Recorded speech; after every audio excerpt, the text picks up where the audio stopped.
In the morning when I rise, give me Jesus. Hello again. Well, are you vulnerable to religious thinking? All of us fall into a notion from time to time of, oh, after what I just did, how could God possibly love me?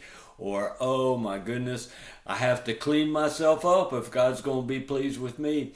I had a conversation with a young lady one time. I said, do you want to say yes to this Lord that absolutely adores you? And what she said was, I'm just too filthy to be able to say yes to the Lord. I've got to clean myself up. He's a holy God, and I'm nowhere near holy. Well, Jesus and the cross was all about cleaning you up. You can't clean yourself up. And so, as she understood that, oh my goodness, she got saved in a moment. I mean, really saved. See, that's real salvation, saying yes to Jesus because you realize it's not about your behavior, it's about faith in God. And so, don't let anybody drag you into religious thinking. Paul said, you were doing so well. Don't let these people pull you back into religious thinking. And then he goes on to say this. We're in chapter 5 of Galatians, and I'm going to read 13 through 15 today. You were called to freedom, brethren.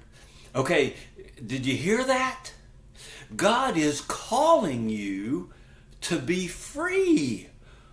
Oh, if you're looking at your behavior in relation to the law, then if you're serious, if you have any sense of integrity in that, then you can't help but feel guilty. And it will bind you up. And God is calling you to not do that. Be free, he says. I want you free. And then he goes on to say, do not turn your freedom into an opportunity for the flesh, but through love, serve one another. People tell me all the time, Dave, you can't be telling people things like this. They'll think they can go do anything they want to. Well, Paul says, you can do anything you want to, just don't let it become an opportunity for the flesh. Absolutely, your behavior matters. And so, don't fall into the flesh. No, what he says is, love one another. Well, the whole law, verse 14, is fulfilled in one word, in the statement, you shall love your neighbor as yourself. See, there it is. So, Dave, why is it you talk all the time about receiving God's love? It's because in 1 John chapter 4 and verse 19, it says this. Are you listening? We love because he first loved us.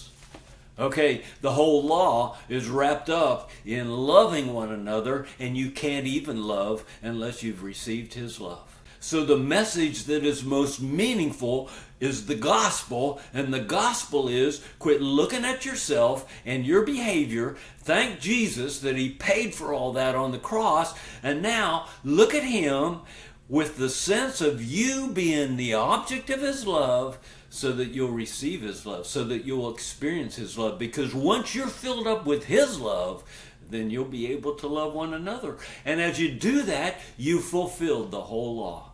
See, that's the gospel. God is brilliant. He said, take your eyes off your behavior and put your eyes on me. Receive my love, and you will fulfill the law. Now, you know that's the truth. Verse 15, but if you bite and devour one another, take care that you are not consumed by one another. See, if you are trying to compete with somebody else, have you heard the one, he who has the most toys wins?